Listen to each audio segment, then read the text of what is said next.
बोझ। कविता अपने माता पिता की बहुत लाडली थी। 3 बड़े भाइयों की बहन थी। कोई भी चीज मांगने पर उसी वक्त सामने हाजिर हो जाती। पूरे घर में रौब था उसका। पूरे परिवार और नौकरों पर राजकुमारी की तरह हुक्म चलाती थी कविता। स्कूल में भी पूरा रौब था उसका। बड़े घर की लाडली जो थी वह। ऐसे ही उसने कॉलेज में दाखिला लिया। उसके ठाठ बाट, बड़ी गाड़ी में आना जाना, हर दिन नया फैशन देखकर हर कोई उससे दोस्ती करना चाहता था। थोड़े ही दिनों में उसके बहुत से दोस्त बन गए। पूरे कॉलेज में उसकी अपनी ही एक पहचान थी। इन दिनों उसके घर एक रिश्ता आया। खानदानी लोग थे और पापा की पुरानी जान पहचान थी उनके साथ। कविता के साथ कोई जबरदस्ती नहीं थी, पर कविता ने फिर भी हाँ कर दी, क्योंकि वह अपने परिवार से बहुत प्यार करती थी। वह जानती थी कि वह लोग उसका अच्छा ही सोचेंगे। लड़के का नाम राज था। राज काफी पढ़ा लिखा और समझदार लड़का था। ससुराल वाले भी बहुत अच्छे थे। ससुराल में कविता की जगह वैसी ही थी जैसी कि मायके में। कोई भी कार्य कविता की सलाह के बिना नहीं होता था। सबकी लाडली बहू बन गई थी वह। फिर उसके घर एक बेटे का जन्म हुआ। राहुल कविता को जान से प्यारा था। पोता पाकर ससुराल वाले तो फूले नहीं समाते थे। कविता कभी कभी सोचती कि उसकी किस्मत कितनी अच्छी है। उसका हर अपना उसे कितना प्यार करता है। चाहे जीवन में कैसा भी समय आए, मेरे अपने हमेशा मेरे साथ हैं, मैं कभी अकेली नहीं हो सकती। कितनी खुशकिस्मत हूँ मैं। पर शायद कविता की खुशियों को उसकी अपनी ही नज़र लग गई थी। एक दिन वह मायके जाने की जिद कर बैठी। राज को बहुत काम था, लेकिन वह फिर भी उसे ले गया। रास्ते में उनकी गाड़ी अन्य गाड़ी से टकरा गई।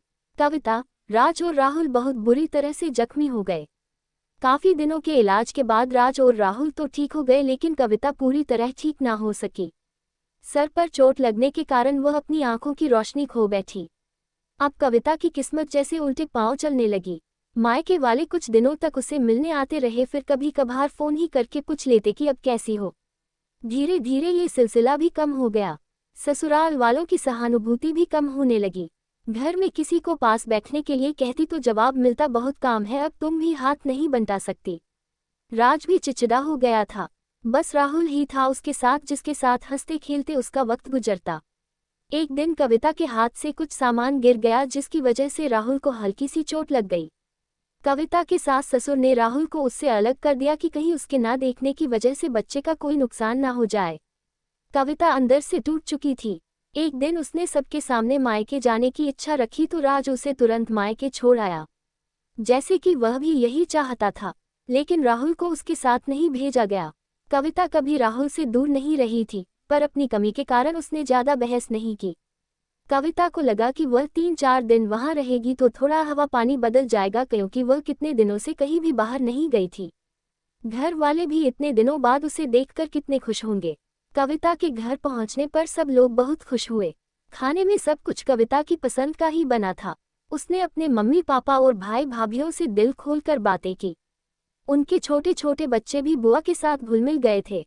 रात को सोने के वक्त जब वह कपड़े बदलने लगी तो उसे पता चला कि उसका बैग तो बहुत भरा हुआ था। वह सब समझ गई। वह बहुत उदास हो गई।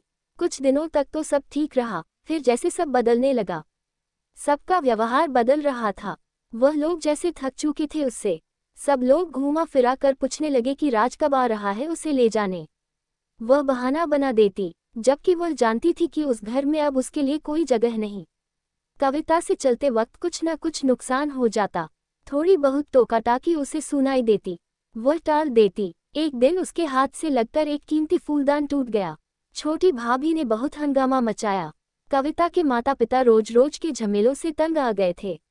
उन्होंने राज को खुद से फोन कर दिया। राज कविता को अपने घर ले गया।